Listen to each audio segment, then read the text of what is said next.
स्वर्गीय जिवंत परमेश्वराच्या नावाला धन्यवाद असो।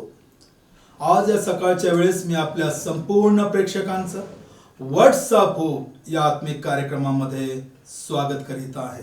जिवंत परमेश्वर तुम्हाला आशीर्वादित करो, तुमच्या सर्व काळजा समस्या तो दूर करो आणि विशेष प्रकारे तुम्हा प्रत्येकाला त्याच्या आशीर्वादाचा अनुभव घडो, हीच आमची विनंती आणि प्रार्थना आहे।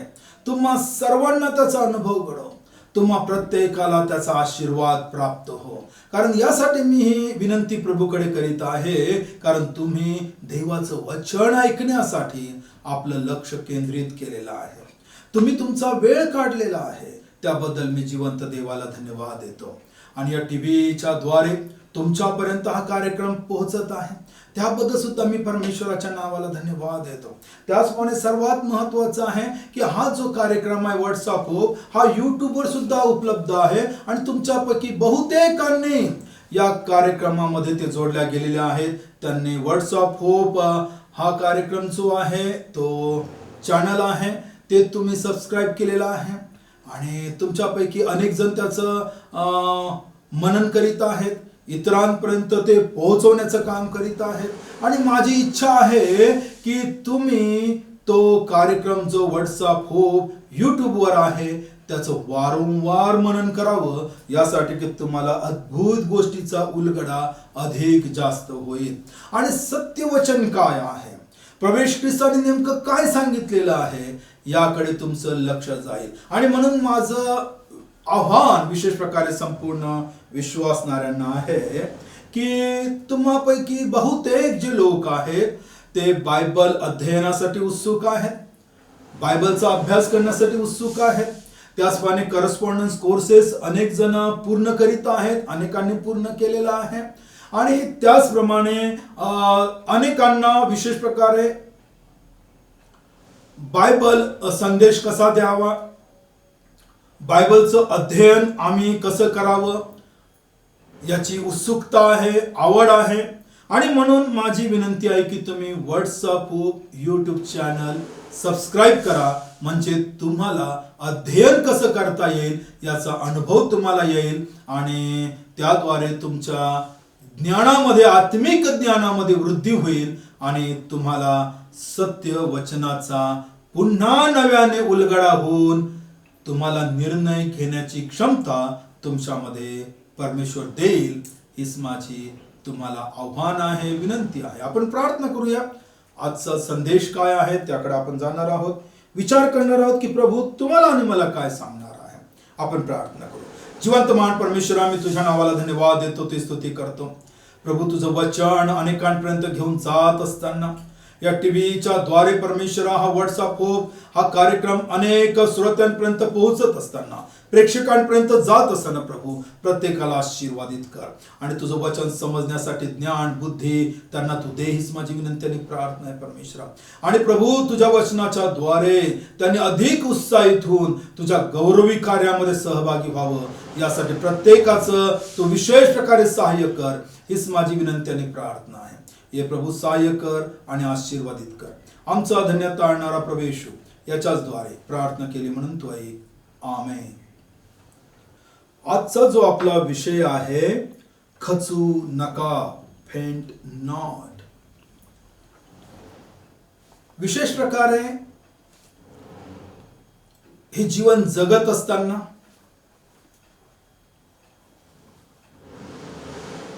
पुष्कळशा गोष्टीसाठी खटाटोप करीत असताना, मेहनत करीत असताना, कष्ट घेत असताना जर अमुक गोष्ट आमच्या जीवनामध्ये मिळाली नाही किंवा त्यापर्यंत आम्ही पोहोचलो नाही, तर पुष्कळशा वेळेस अनेक लोक ती गोष्ट मिळवण्यासाठी किंवा ते पद मिळवण्यासाठी किंवा ते ध्येय गाठण्यासाठी खचून जातात, निराश होतात आणि पुढे काही जात नाहीत।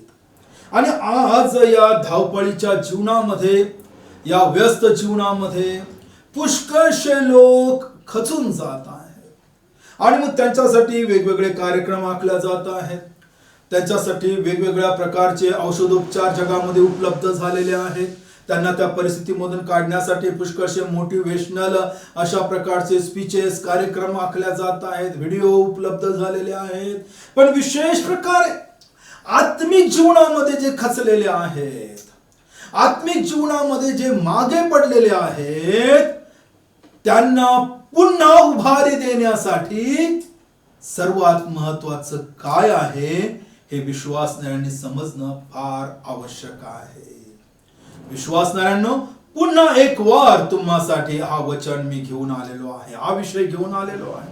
कारण जर तुम्ही आणि मी जर या देवाने आखून दिलेल्या जीवनामध्ये, देवाने आखून दिलेल्या आज्ञेमध्ये जर तुम्ही आणि मी खचून गेलेलो असेल, तर इतरांना आम्ही धैर्य देणारे कसे बनणार आहोत? लक्षात घ्या. पुष्कळशा वेळेस माझा प्रत्येक विश्वासणाऱ्यांना एक विनंती आहे की जुन्या कराराचा तुम्ही अभ्यास करा. जुन्या करारामध्ये लोक कशा प्रकारे खचून गेलेले होते आणि खचून गेल्यामुळे त्यांनी कोणता मार्ग पकडला हेही तुम्ही विचार करा. विशेष प्रकारे मी तुम्हाला सांगू इच्छितो की यशायाचा धर्मग्रंथ तुम्ही वाचा, ग्रंथपट वाचा. त्याचप्रमाणे इर्मया संदेशाचं पुस्तक तुम्ही वाचा. तुम्हाला कळून येईल की इस्रायल लोकांबद्दल देवाने कशा प्रकारे त्यांना चेतावणी दिली, मार्गदर्शन केलं, त्यांच्या चुका कशा प्रकारे सांगितल्या, कशा प्रकारे त्या लोकांनी देवाला सोडून देण्याचं महापातक केलं आणि मग कशा प्रकारे त्यांच्या जीवनामध्ये कार्य झालं, ते प्रभूकडे कसे आले, याचा विचार तुम्हाला आणि मला करणं फार गरजेचं आहे. आज विशेष प्रकारे मी तुम्हाला सांगू इच्छितो की प्रभू येशू तुम्हाला आणि मला मार्गदर्शन करीत आहे. आज वरवर पाहता अनेक विश्वासणारे देवाच्या वचनामध्ये त्यांचा अधिक गाढा अभ्यास झालेला आहे. पुष्कळशे बायबलवर आधारित पुस्तकं त्या ठिकाणी प्रसिद्ध आहेत, ते अभ्यास आहे. आणि या मोबाईलमध्ये विशेष प्रकारे यूट्यूब चॅनलवर कितीतरी अशा प्रकारचे आत्मिक व्हिडिओ आणि प्रवचन आलेले आहेत की लोकांना भरपूर अभ्यास करण्याची संधी आहे, प्रभू ख्रिस्ताबद्दल जाणण्याची संधी आहे. पण जर खरे जर आम्ही लोक असू तर पुष्कळशा वेळेस आम्हाला समजून येतं की कुठेतरी कमी झालेली आहे, काही गोष्टीमध्ये कमी झालेला आहे जीवनामध्ये. मग आमच्या आत्मिक जीवनामध्ये आम्ही कुठे उणे पडलेलो आहोत, काय कमी झालेलं आहे, याचा परीक्षण आम्हालाच करायचं आहे आणि ते वचनाद्वारेच करायचं आहे. वचनच तुम्हाला आणि मला सर्व गोष्टी सांगू शकतं आणि त्याच्यावर उपायही देऊ शकतं. लक्षात घ्या, मी तुम्हाला सांगतो, जशी तुमची आणि माझी शारीरिक अवस्था आहे, शारीरिक अवस्थेमध्ये जशा प्रकारचे चढ उतार येतात, आजार येतात, दुःख येतात, आनंद येतात, सुदृढता येते, पुन्हा त्या ठिकाणी अशक्तपणा येतो आणि तसं आम्ही जीवन जगत असतो. तसंच आत्मिक जीवनामध्ये सुद्धा पुष्कळ वेळेस कमी जास्तपणा येतो आणि त्याकडे कधी कधी आम्ही लक्ष देत नाही. त्यामधून आम्हाला बाहेर निघायचं आहे हे आम्हाला समजत नाही आणि येथेच आमची चूक होऊन जाते. शारीरिक गोष्टीमधून बाहेर येण्यासाठी आम्हाला अनेक लोकांचे मार्गदर्शन प्राप्त होऊ शकतात. अशक्तपणामधून सुदृढतेकडे येण्यासाठी अनेक औषध उपचार आहेत, डॉक्टरांचे सल्ले आहेत, वेगवेगळे व्यायाम आहेत आणि त्यामधून आम्ही कसं बाहेर यावं याचे अनेक लोक सल्ले देत असतात. कारण प्रत्येक जण शारीरिक आहे, आपण आत्मिक जीवनामध्ये फार कमी लोक आहेत की आम्ही आत्मिक जीवनामध्ये जर कमी पडलो तर त्यामधून आम्ही बाहेर कसं यावं हे सांगण्यासाठी फार फार कमी लोक आहेत. आणि माझी तुम्हाला विनंती आहे की आत्मिक जीवनामध्ये कमी पडलेल्यांची संख्या आता जास्त वाढत आहे, कारण त्यांना मार्गदर्शन करणारा कोणी नाही. ते भ्रमिष्ट झालेले आहेत किंवा त्यांना स्वतःला समजत नाही की ते आत्मिक जीवनामध्ये कमी झालेले आहेत, कारण ते शारीरिक जीवन नाही आहे. शारीरिक जीवनामध्ये जर आम्हाला चक्कर आली, कुठे थकवा वाटला, तर ताबडतोब आम्हाला समजून येतं की काहीतरी बिघाड झालेला आहे. पण आत्मिक जीवनामध्ये ते लवकर काही समजून येत नाही आणि पुष्कळशा वेळेस तर मनुष्य त्याकडे लक्षही देत नाही, कारण त्याला वाटतं की तो चांगला आहे, त्याचं जीवन चांगलं चालू आहे आणि मग काय दैनंदिन माझा कार्यक्रम व्यवस्थित चालू आहे आणि सर्व गोष्टी उपलब्ध आहेत आणि मग त्यामध्येच तो रममान झालेला असतो, कारण त्याला त्याची अधिक गरज वाटत नाही. त्याच्यामुळे हा प्रश्न आहे, कारण तो परिपूर्णपणे दैहिक झालेला आहे. आणि ज्या वेळेस आत्मिक व्यक्ती दैहिकतेकडे जातो, याचा अर्थ त्याचं आत्मिक जीवन कमी झालेलं आहे आणि म्हणून बायबल सांगतं की त्याने त्याकडे लक्ष द्यावं. पुष्कळशा वेळेस काही दुसरीही कारण आहेत. ज्या वेळेस लोक प्रभू येशू ख्रिस्ताचा स्वीकार करतात, अधिक उत्साहाने भरलेले असतात, आशीर्वादाने भरलेले असतात आणि पण कालांतराने त्यांच्या जीवनामध्ये तशाच प्रकारचे आशीर्वाद जेव्हा त्यांना पाहायला मिळत नाहीत, तेव्हा ते कुठे ना कुठे कमी पडायला सुरुवात होऊन जाते. आणि जेव्हा ते स्वतःची आणि जगिक लोकांची तुलना करतात, तेव्हा जगिक लोकांची भरभराट पाहून कधी कधी आत्मिक जीवनामधील लोक सुद्धा निराश होतात, खचून जातात आणि कधी कधी स्वतःवरच प्रश्नचिन्ह निर्माण करतात. त्यासाठी प्रभूचं वचन काय आहे ते आपण पाहूया, की आम्ही कशा कशामध्ये खचू नये, की त्याकडे आम्ही बारकाईने लक्ष देणं आवश्यक आहे आणि त्यामधून आपण बाहेर निघू शकतो. पवित्र शास्त्रामध्ये लूका शुभवर्तमान आहे, त्यामधला 18वा अध्याय आणि पहिलं वचन मी आपल्यासाठी वाचत आहे. लूका शुभवर्तमान याचा 18वा अध्याय आणि पहिलं वचन. गॉस्पेल ऑफ लूक चॅप्टर 18 वर्स 1 काय सांगतं, इकडे लक्ष द्या. लूका शुभवर्तमान याचा 18वा अध्याय पहिलं वचन.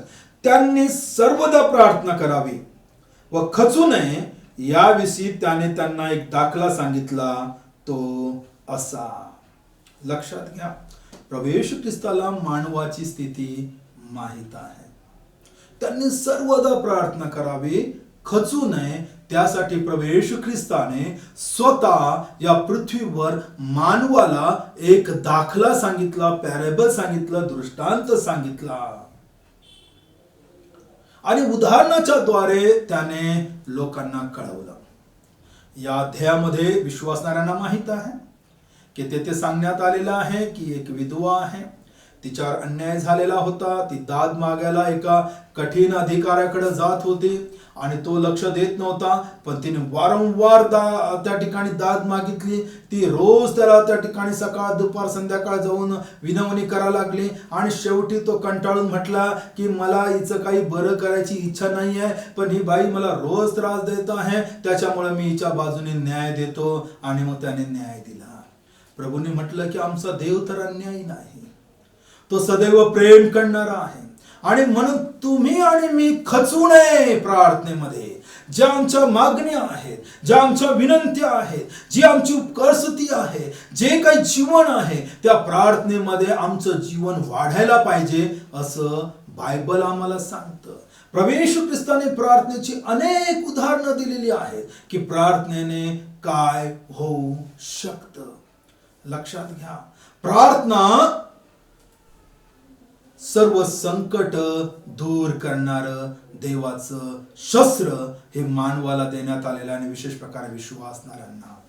आणि म्हणून प्रभू येशू ख्रिस्ताने सुरुवातीपासूनच आपल्या शिष्यांना सांगितलं की तुम्ही प्रार्थना करा, प्रार्थना करा, विनंती करा.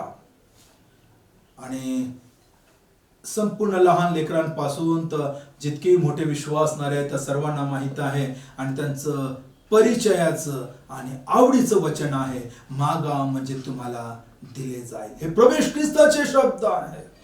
हे कोणत्याही जगिक अधिकाऱ्याचे, जगिक राजाचे, जगिक पंतप्रधानांचे, राष्ट्रपतींचे किंवा राष्ट्राध्यक्षाचे शब्द नाही. त्यांचे शब्द ते बदलणारे होऊ शकतात, पण प्रभूचा शब्द न बदलणारा आहे.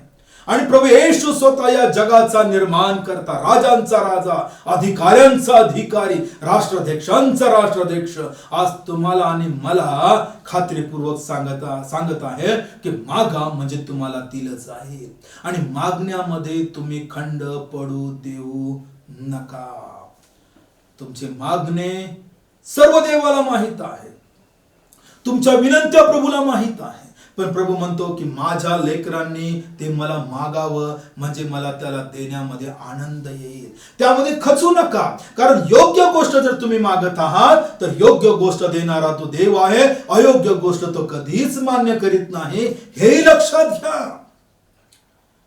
जगिक लोक अयोग्य गोष्टीकडे त्यांची वाटचाल आहे. अयोग्य गोष्टीसाठी वेगवेगळ्या ठिकाणी जाऊन नवस केल्या जातात आणि विचित्र प्रकारच्या प्रथा आहेत, विचित्र प्रकारच्या पद्धती आहेत. तशाच प्रकारचं कदाचित काही लोकांना वाटत असेल, पण प्रभू येशू ख्रिस्त अयोग्य गोष्ट कधीच देत नाही, कारण ती कधीच तो मान्य करणार नाही. लक्षात घ्या, योग्य जे आहे ते तुम्हाला मिळाल्याशिवाय राहणार नाही, आणि त्यासाठी तुम्ही खचू नका. लक्षात घ्या, हे फार मोठं प्रभूचे शब्द आहे, खचू नका.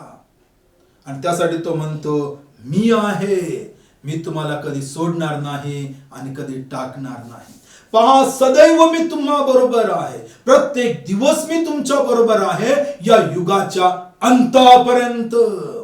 लक्षात घ्यायचं, या जगाचा शेवटचा क्षण येईपर्यंत येशू आमच्या बरोबर आहे या भूतलावर, आणि तो सर्व गोष्टीचा पुरवठा करणारा आहे. आणि म्हणून प्रार्थनेमध्ये आपण कमी पडू नये. त्यासाठी प्रार्थनेचे अनेक उदाहरणं दिलेले आहेत.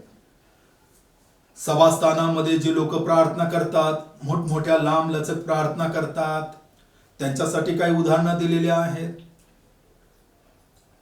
एक जकातदार कशा प्रकारे प्रार्थना करतो, अल्प शब्द वापरतो, ते उदाहरण प्रभूने दिलेलं आहे.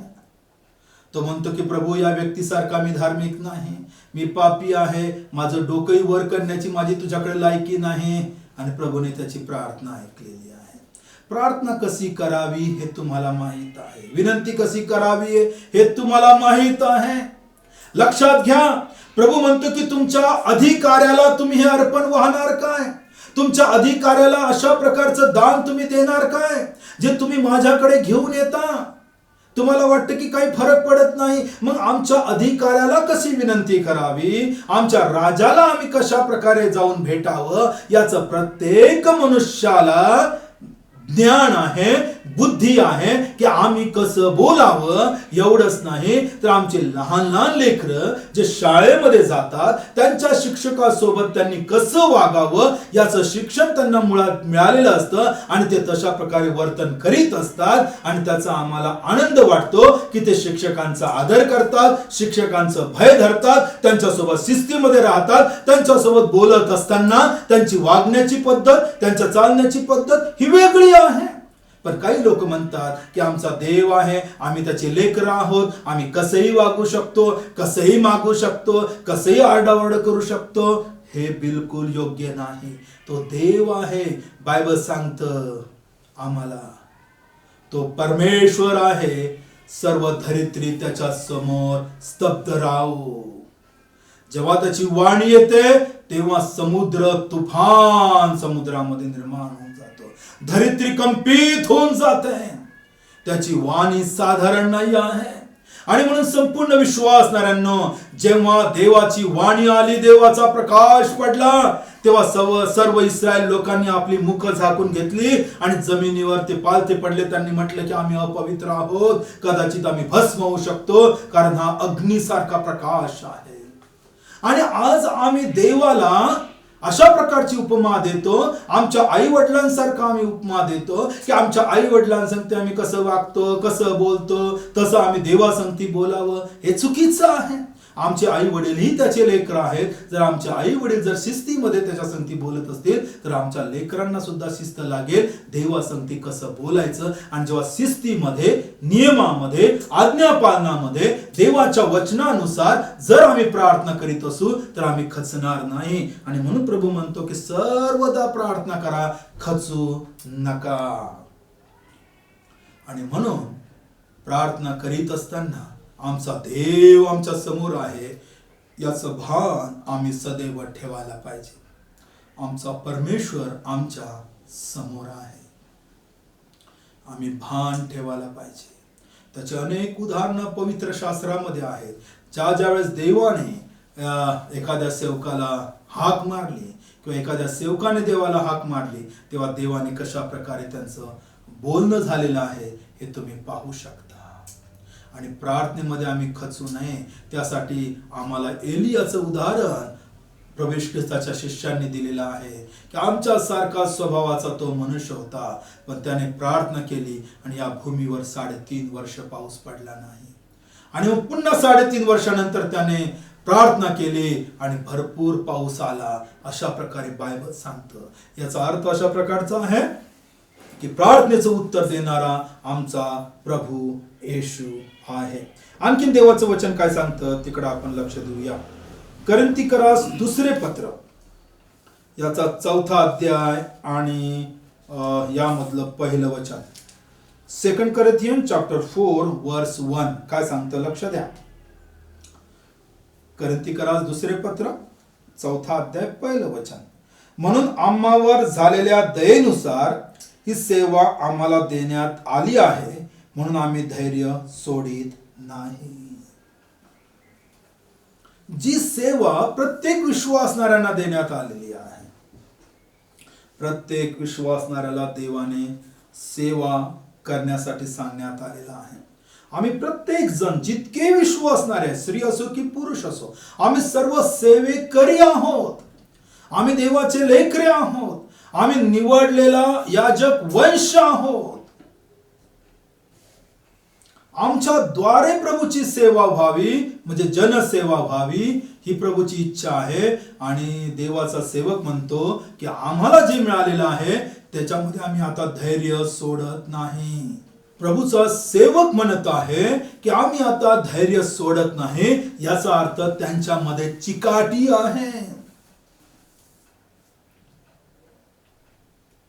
आता प्रत्येक वेळेस मी तुम्हाला उदाहरण सांगावं ही माझी इच्छा नाही, कारण जितकाही प्रेक्षक या टीव्हीच्या समोर आहे, कार्यक्रम पाहत आहे, त्यांना चिकाटी काय आहे हे समजतं. आणि म्हणतात, आपण साधं उदाहरण घेतो की नाही त्याने चिकाटी धरून अभ्यास केला आणि त्याला ते पद मिळालं आणि असं आहे. म्हणजे आम्ही जे प्रभूने दिलेलं आहे ते पूर्ण खात्रीपूर्वक आम्ही बाळगावं आणि धैर्य सोडू नये, म्हणजे आम्ही खचू नये. सेवा करीत असताना आम्ही खचू नये हे प्रभूचं वचन आहे. सर्व सेवेकरांसाठी आहे, प्रचारकापासून वडिलांपासून तर सर्व सभासदापर्यंत जितकेही प्रभूचे लोक आहेत, त्या संपूर्ण मंडळीमधील जे देवाचे लोक आहेत त्यांच्यासाठी प्रभू म्हणतो की तुम्ही धैर्य सोडू नका. कारण जी सेवा प्रभूने तुम्हाला दिलेली आहे ती करीत असताना तुम्ही धैर्य सोडू नका. चिकाटी बाळगा. तुमच्यासाठी देवबापाने फार उत्तम अशा प्रकारचं पारितोषिक ठेवलेलं आहे. जो शेवटपर्यंत विश्वासू राहील, म्हणजे जो चिकाटी धरून राहील, जो धैर्य सोडणार नाही, जो खचणार नाही, त्याच्यासाठी पारितोषिक आहे. आणि तो म्हणजे जीवनी मुकुट प्रभूने त्यांच्यासाठी ठेवलेला आहे. आणि म्हणून या भूतलावर आम्ही जे काही कॉन्फिडन्स प्रभूने आमच्या जीवनामध्ये दिलेला आहे तो आम्ही सोडू नये किंवा धैर्य सोडू नये. विश्वासणाऱ्यांनो, प्रभू तुम्हाला आणि मला वचनाच्या द्वारे शिकवित आहे, त्याकडे आमचं लक्ष असणं फार आवश्यक आहे.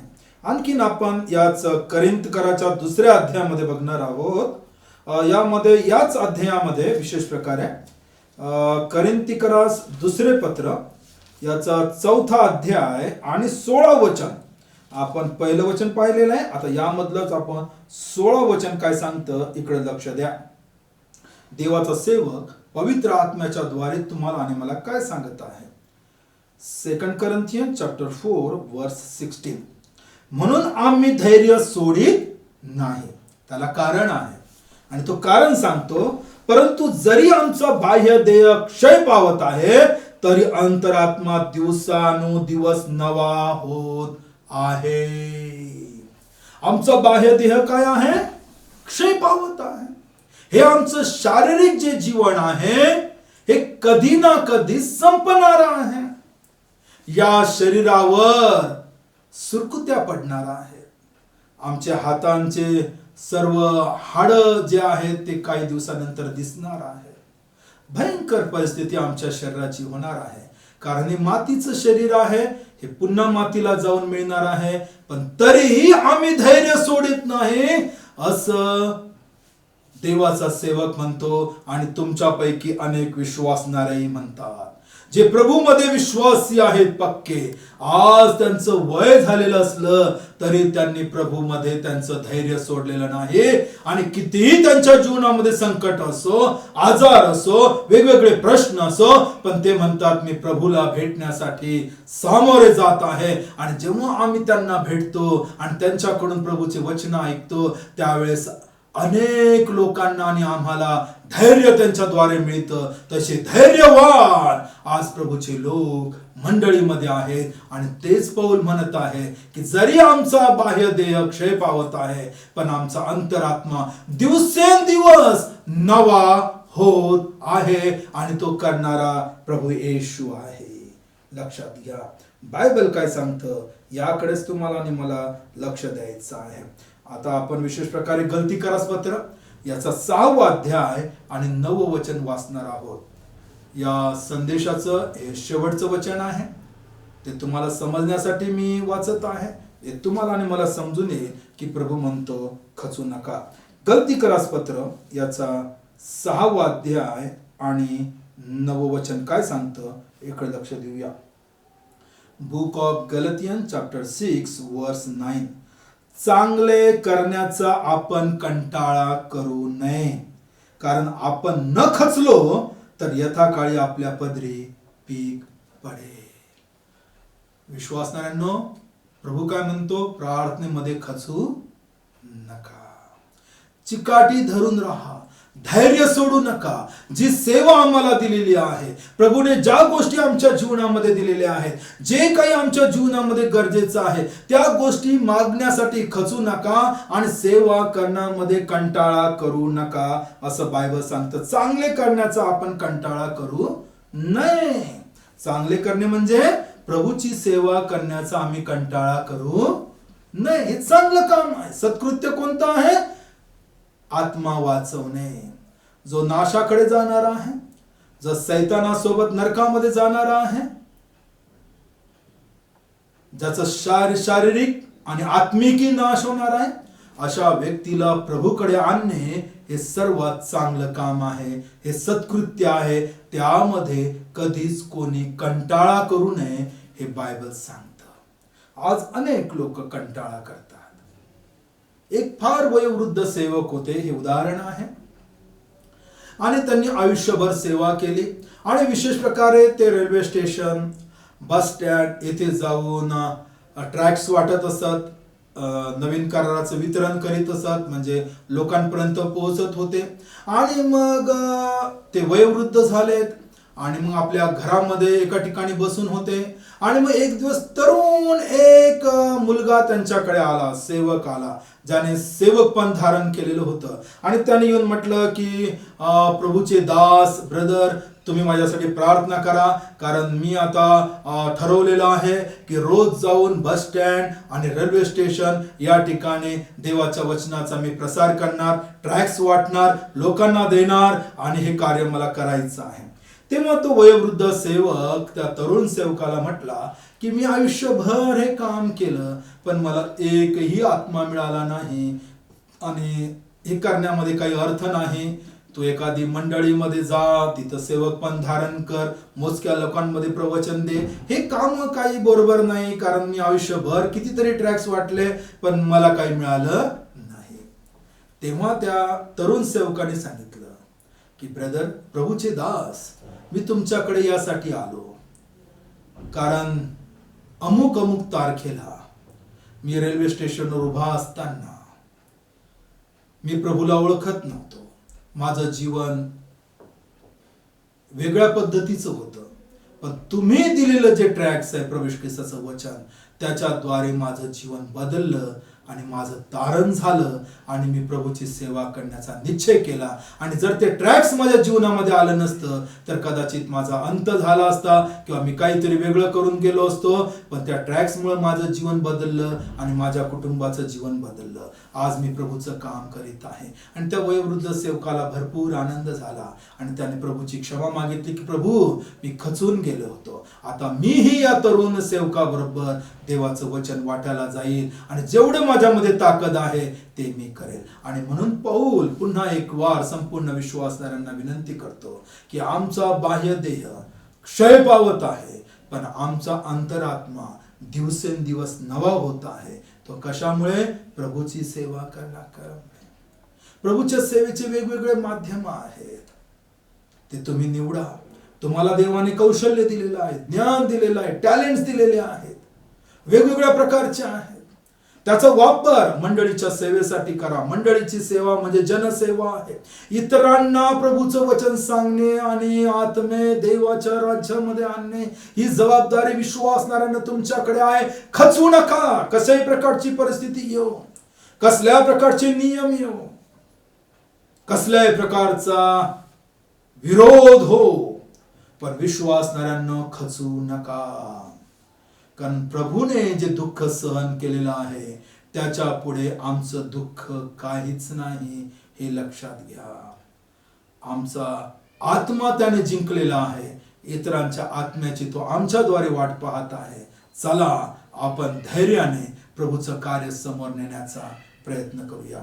प्रभू तुम्हाला आशीर्वादित करो आणि तुमच्या जीवनामध्ये सर्व गोष्टीचा तो पुरवठा करो. कारण अनेक आत्मे तुमच्या शब्दाची वाट पाहत आहे. जी सुवार्ता प्रभूने तुम्हाला दिलेली आहे ती सुवार्ता तुम्हाला घेऊन जायची आहे, इतरांनी दिलेली नाही.